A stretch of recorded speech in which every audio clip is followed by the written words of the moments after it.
learning wing breath.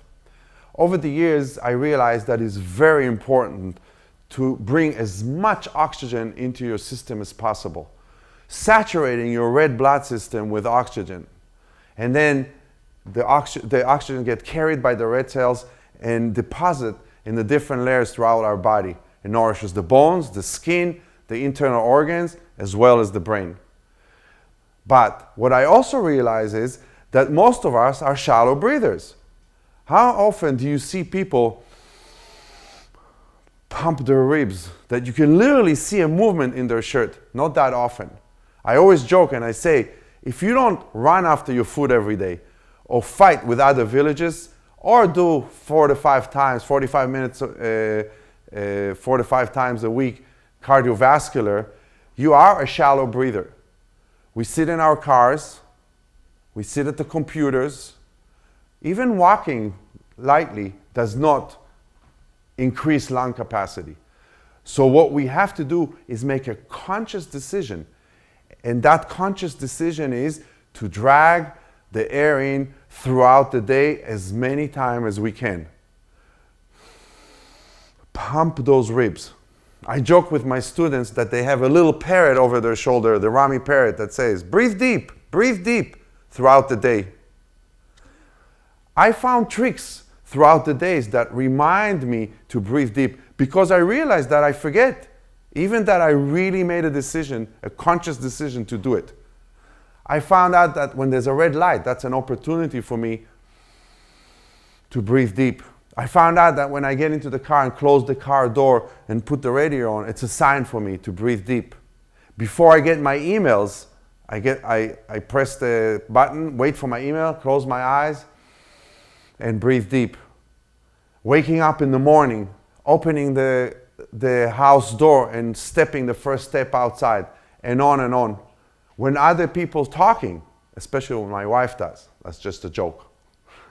So this is a great opportunity for you to breathe in deep. This is the challenge. But when you do breathe in deep, you can lead the air into different lung cells, different parts of the lungs. In yoga, it's called chamber. In Tai Chi, it's called sections, areas. I've seen people move the air into the sides of the lungs. I've seen people move the air into the bottom front of the lungs. And I've seen people able to move air into the lower back and middle back of your lungs. Today, I will teach you to move air into the side of the lungs. And because you're moving air into the side, I decided to give it a nice friendly name, which is wing breath. Also, the method to make sure that you're doing it right is to put the thumb on the seam of your shirt, on the sides of the ribs, and have the fingers move to the front. So this way, if you are moving air into the sides, you will find out that your fingers will move away from one another.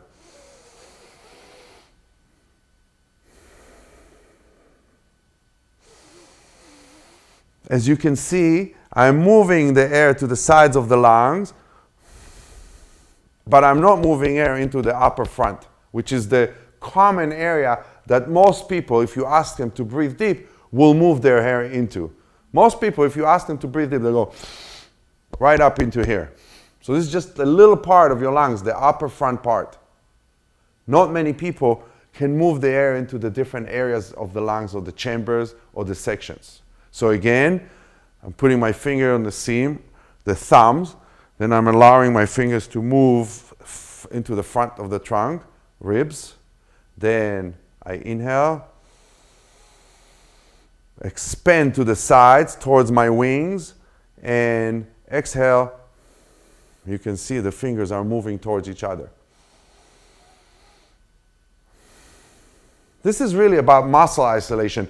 You're able to tense certain groups of muscles around certain areas and not allow the air to move into there or restrict that area, versus releasing other groups of muscles and allowing the air to move to the desired area. You will be able to perform this over time and practice. And over the days and the weeks that you will engage in this course, you will realize that your ability to control the air moving into the lungs will get better and better with practice.